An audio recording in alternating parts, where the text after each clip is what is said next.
Benedekelek mesélj, paródia, rémes történetek. Az arany iPhone-ok. Úgy volt, talán sose volt egyszer egy csöves parasztlegény. S vannak 9 Samsungja és 3 iPhone-ja. De aztán olyan szép 3 iPhone volt ez a 3 telefon, hogy még a király is betörte a képernyőjét. Őrizte is a legény, mint a szemefényét. Aludni is csak úgy aludt, hogy az egyik kezében ment a Facebook, a másikban a Messenger. Egyszer csak elkövette között a tél. Brükett legény anyjával. De hát nagy volt a baj, nem töltött be a Messenger se a Facebookot. Mit csináljon ez a drága sok iPhone? És azok a gyönyörű modell most mind egymásra fagynak. Sok autó.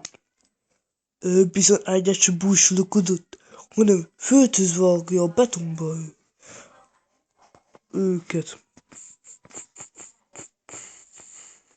Szegény iPhone-ok, s addig tartani, még ripetjára nem törik.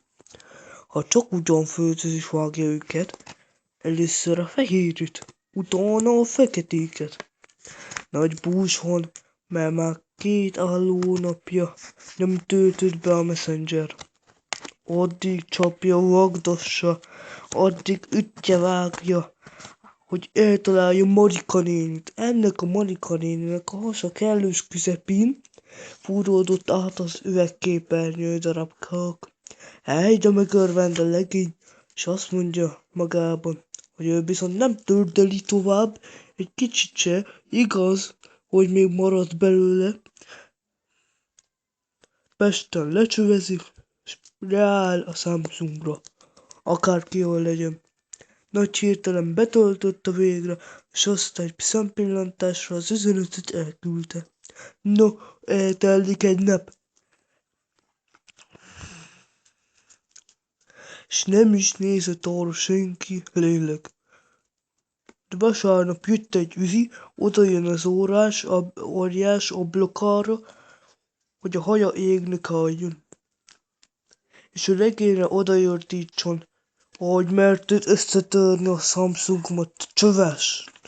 Azt hiszette, hogy itt a király, ezt a kis csöves iPhone-ka.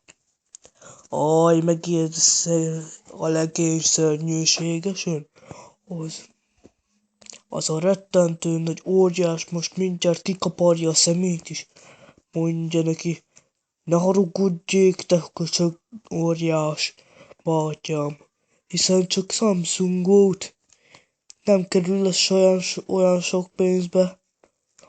Nem kell a kifogás, mondja az óriás, hanem most mindjárt öld meg Marika nénit, és az iPhone-od add ide. Mit csináljon szegény feje?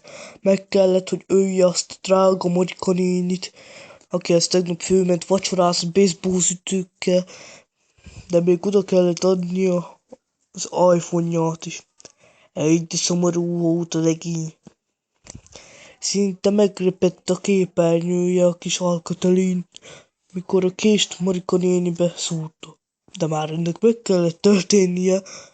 Előkeríti a rengeteg nagy koporsót, és abba belehányta Marika nénit, aztán olyan nagy lyukat ásott, hogy 2 kilométerre is ellátszott. Marika néni szívét kivágta. Szóval azt sem mondta, hé, csüves, cseréljünk telefont. Tovább ordított. Olyan apád meg én elmentünk mi baseballütőkkel, meg ilyenekkel, és még följössz hozzánk szobálni. No, mondta a legény magában, én ugyan jó drágán vettem bizony azt a kicsi Samsungot.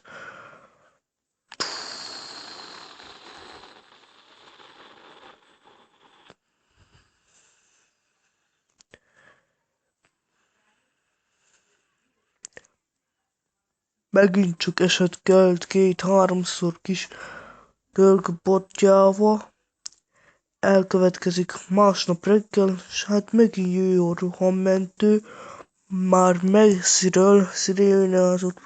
Inú, inú. Mit volt mit venni, csak megvette a Samsungot, s az óriás három hasában távult a pörkűtet, amit a csöves készített. Még magánnál se volt alig, az éjszaka annyira beugrott. A szeme sírt, mert nincsen családi, az iPhone-okra nézett.